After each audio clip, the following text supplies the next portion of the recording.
بسم الله الرحمن الرحیم.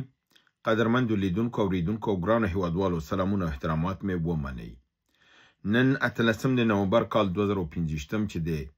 سه شنبې ورځ سره سمون خوري ستاسې په خدمت کې حاضر یم. د نن ورځې برنامه نړیوال موضوعات، خیبر پښتونخوا بلوچستان کې کړکېچن حالات او همدارنګې ستاسې پوښتنې او سیاسي تبصرې در سره شریکوم.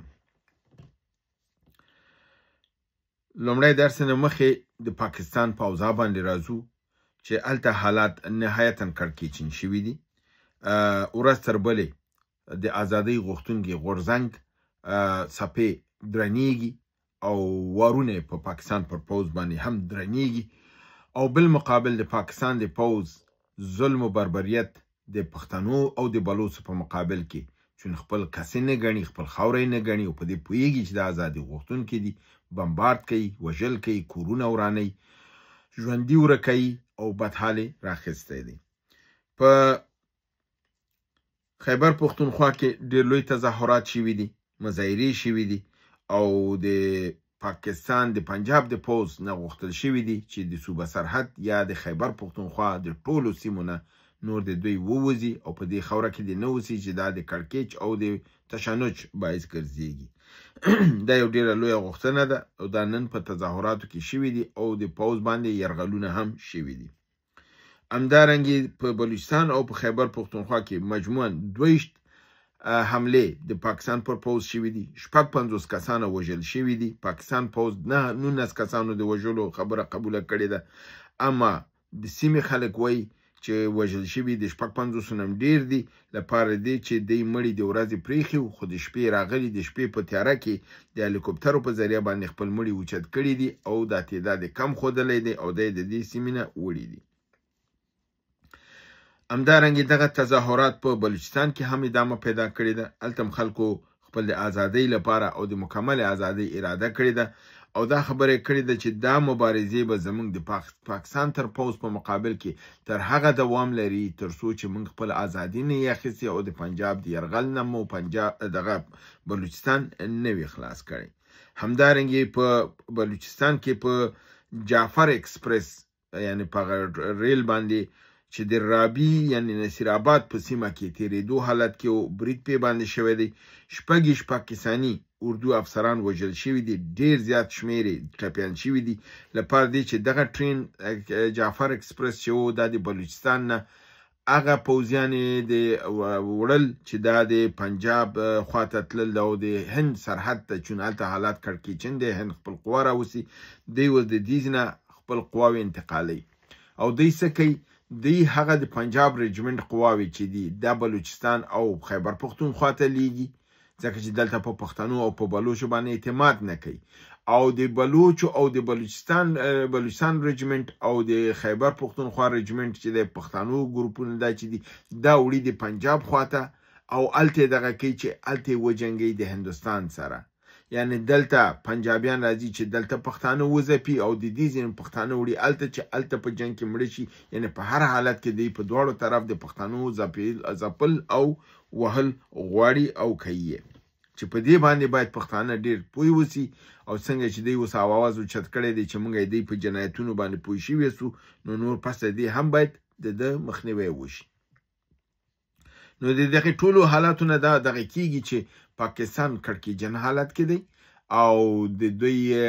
وضع مخ په خرابېدو ده. ورځ تر بلې پاکستان د خپل هغه مرکزي کنټرول د لاسه ورکوي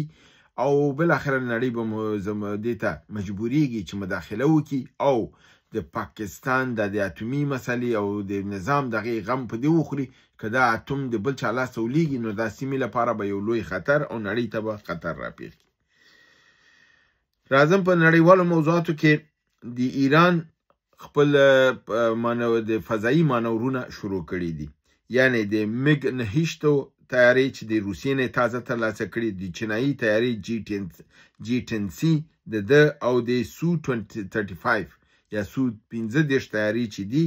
چې سوخو 15 هم ورته ویل کېږي. د دې تیارو چې دی ته رارسېدلي دي د دې مانورونه او ټریننګ یې شروع کړی دی. خپل پوځیانو فضایي پایلټانو ته د ټریننګ ورکوي او په دې ټریننګ کې د میګ 15 او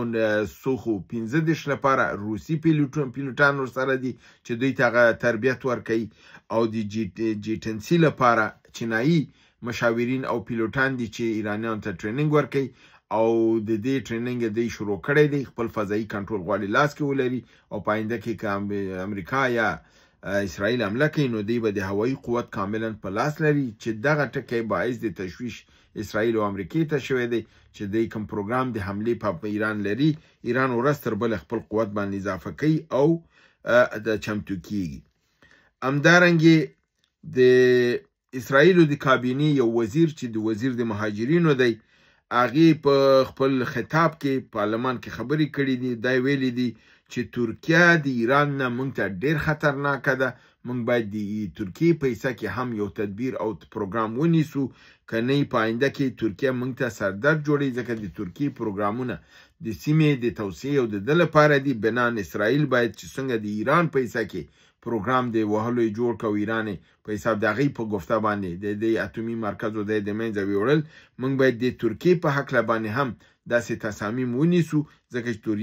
ترکیه موږ ته او سیمې ته خطرناکه ده. در حال چې که تاسو یاد شي 2-3 ورځې مخکې ما تاسو ویلي چې اردوګان ویلي چې موږ د اسرائیل سره ستراتیژیکې اړیکې لرو او د سیمې او د دې په دغه منطقه کې به موږ چې هر پروګرام یو ځای به مخکې وړو. نو دلته داسې ښکاري چې اسلامي نړۍ لګیا ده د اسرائیل او د امریکا غلامۍ ته سرونه ټیټوي او هغې ورته وایي چې وروره نه دې منمه ته خو جنایتکار او ته خو خاین. نو دغه پدیدې باوجود هم چې دوی دومره ځانونه د لاسه ورکوي او ټیټوي او خپل هغه عزت او ابرو عزت النفس د لاسه ورکوي. دا ډېر د افسوس ځای دی چې د اردوګان غوندې یو سړی چې ځان ته په حساب د نهضت اسلامي غړی وي او هغه د اسرائیل او دغې ته بیا د اسرائیلو سره لاس یو که د الجولاني غوندې یو ایجنټ او دغه یې راوسته چې بله ورځ په باندې مضمون نشر شوی دی چې الجولاني په 2014 کې د CIA سره په سیمه کې همکاري شروع کړې وه او کوم ځای کې به چې دی جنګېده هلته به د CIA او د اسرائیل کسان به د ده په ګروپ کې دې سره او دا کېږي. ورځ تر بله افشا کېږي اما بیا هم دا ترکیه د هغه تر شا ولاړه ده. نو دا ترکیه د اسرائیل لپاره غلامي کوي او د اسرائیل وایي چې موږ خو تا نه منو ته زموږ ته خطر یې څنګه چې ایران وهلی داسې باید ترکیه هم ووهل شي. بل خبر د افغانستان په متعلق دی چې ایران دا پیشنهاد کړی دی چې د افغانستان د مسله او د پاکستان د مسلې د حل لپاره د اوربند لپاره یو سیمه ایز کنفرانس باید راوغوښتل شي او په دې کې د سیمې ممالک لکه روسیه، خپل ایران، چین، پاکستان، افغانستان او همدارنګې منځنۍ اسیا ملکونه ټول باید اشتراک وکړي. اوس دا د یو خوشاینده خبر خو دا ده چې پخوا به د افغانستان باندې سیمه ایز کنفرانسونه کېدل، اوس به په پاکستان باندې سیمه ایز کنفرانسونه کېږي. بله خبره دې کې ښه دا ده چې که دا کنفرانس وشي چې ایران پیشنهاد کړی افغانستان چې هغه موقف خپل د ترکیې په ناسته کې پاکستان سره مخامخ د ترکیانو سره او د قطر سره ورکړی یا کوم قطر کې ناسته چې شوی وه چې ملا یعقوب هلته تللی، اوس به په یو کنفرانس کې ورته دا مخکې کېږي او ټول کنفرانس ته به ووایي چې دا دې غوښتنه ده یا دا غوښتنه د قابل د عقل و منطق ده. ستاسو مملکت کې څوک داسې یو خبرو کې تاسو کولی شئ تاسو د بل مملکت کنټرول لاس کې اخیستلی شي چې دی موږ ته وایي ستا د پاکستان کې دا کنفرانس کې به دا خوالې که چېرته زه فکر کوم چې ایران به دا کار قصدن هم کړی ځکه هغې ته اوس دا معلوم شوی چې پاکستان دروغ وایي. راځه پاکستان وشرموه، کنفرانس پرې راوغواړه چې موږ میانجیګري کوو او هلته دا موقف چې وړاندې شي نو ټوله دا سیمه او منطقه به ورته وایي چې پاکستان ستا موقف خو غلط دی. اسلامي امارت خو نشي کولی چې ستا مملکت دننه راشي TTP هم هلته وځپي او هم یې راټوله کړي افغانستان ته یې راولي. دا زما په نظر دا ایرانیانو یو ټریک غوندې داسې وهلی دی چې پاکستانیان وشرموي. راځم پښتنو ته. امان الله سرپاس ورور ویلی دی چې د واخان لاره به څرنګه شي یعنی جوړه به شي که به نه شي. په واخان باندې خو پرون شپه مې هم خبرې وکړې 2-3 شپې مخکې مې هم خبرې کړې وي. دوستان برنامې ناوري او پښتنه تکراري کوي. ما تاسو ته وویل چې واخان لاره به جوړیږي انشاءالله. واخان زموږ لپاره حیاتي مسله ده او چینایان هم دې ته اوس متوجه دي چې چېرته د پاکستان اوضاع خرابېږي هلته پاکستان ټوټې کېږي یا امریکایان کوم بل پروګرام عملي کوي د چینایانو کوریډور په هغه لاره نه ځي یوازینۍ لاره چې دا هغه افغانستان دی او د دې لارې نه که دا لاړ شي نو دا به هم د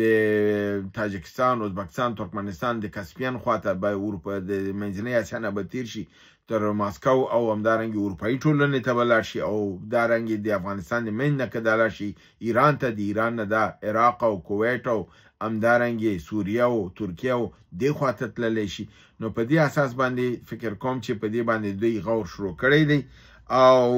دې باندې به کار انشاءالله د راتلونکي دغه ژمی تیر شي د ژمي نه بعد به دې باندې جدي کار شروع کیږي او انشاءالله د مثبت نتایج به تاسو وګورئ اگر چې پاکستان باید د مخالفت کوي خو پاکستان به هغې وخته پورې نور هم ضعیفه شوی انشاءالله نظر حسین 9980 وایي چې د ټاپي نلکه په افغانستان کې جوړه کی آیا له پاکستان نه به خساره ترکمنستان وغواړي د مطلب دا دی چې که چېرته افغانستان خپل نلکه جوړه کړي او پاکستان یې جوړه نه کړي ځکه پرون شپه ما تاسو ته ویلې چې پاکستان خپل پایپلاین چې د ایران نه راتله خپل برخه یې جوړه نه کړه نو ایران ورباندې دغه وکړه دعوه یې وکړه نړیوال او 14 میلیارده ډالر یې پې خساره راوستله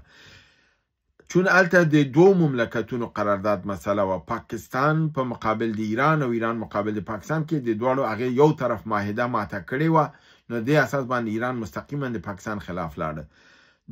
دا قرارداد چې دی دا د څلورو مملکتونو قرارداد دی ترکیه ده دا ترکمنستان دی افغانستان دی پاکستان دی او هند دی که چېرته ترکمنستان خپل پیپ تیر کړی دی افغانستان هم خپل پیپ تیر کی او هندوستان هم وایي زما پیپ تیار دی زه تیروم یا ما تیر کړی دی که هغې هم تیر کړي ځکه د هغې